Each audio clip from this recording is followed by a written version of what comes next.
जय रास्ता सा गुजर बोगे पगली रास्ता छेक ली है।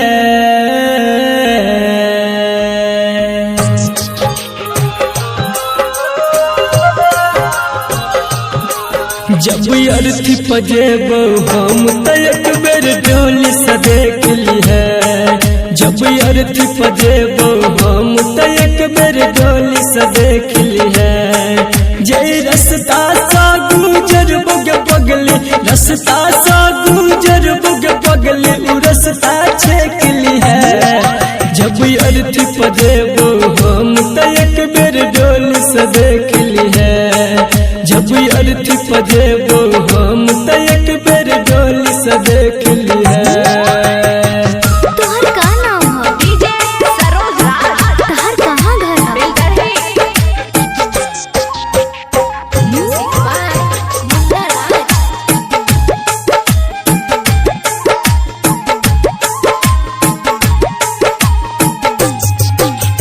तू तो जबही हंसी खुशी से पिया जी के गाम गे छोड़ के जेबै दुनिया हम मिटा के अपन नाम गे। हाँ गे तू तो जबही हंसी खुशी से पिया जी के गाम गे छोड़ के जेबै दुनिया हम मिटा के अपन नाम गे। जत बेरी कर है एहसान जत बेरी कर है एहसान हमके पल्लो फेंक दी है। जब अर्थी पजेब हम तो एक बेर डोली से देख ली है। जब अर्थी पजेब हम तो एक बेर डोली से देख ली है। डीजे सरोज राज। डीजे सरोज राज। बिल्डर है म्यूजिक बाय मुन्ना राज।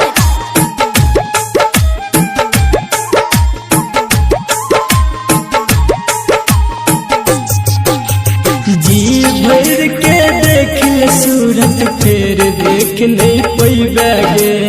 आई जे मुँह मोरबे हमरा सब दिन बड़ पछतैबे गे।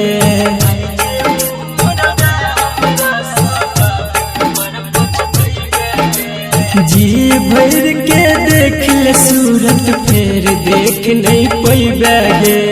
आई जे मुँह मोरबे हमरा सब दिन बड़ पछतैबे गे। तोहर डर विदेशी संदीप कहो शत्रुधन संदीप मथ पे टेक ली है। जब अर्थी पजेब हम तो एक बेर डोली से देख ली है। जब अर्थी पजेब हम तो एक बेर डोली से देख